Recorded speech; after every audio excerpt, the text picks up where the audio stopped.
The way to create a stateful widget is by typing stful, and the second one, click tab, and now you can write whatever you want. I'm gonna call it as calc, and for this non-nullable language, we just get rid of the question mark and it's created. Whereas for a stateless widget, just type stles, the second one, click tab. Now you can also call it as calc and get rid of this question mark. So this is very easy to create a stateful widget and a stateless widget because all the boilerplate is created for you.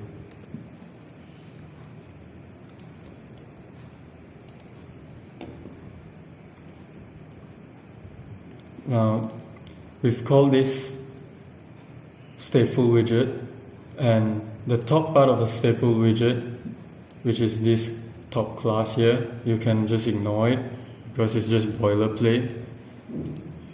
And what we're going to focus on is the bottom.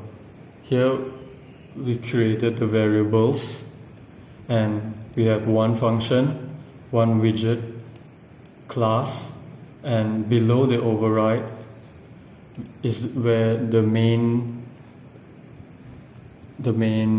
app is going to be built. First thing is we're going to return a scaffold. Scaffold is the visual of the entire app, so it's the parent of everything. So we're going to put the scaffold, and usually people would put an app bar. And what an app bar is let's just uncomment it out, and you can see it's this thing on the top. So we're not going to be using that. So we're going to be commenting it out, and this is how it's going to look like. Following that, there's a body property, and if you expand this, there's a container inside with the color, and this is a variable, a boolean variable, .theme activated.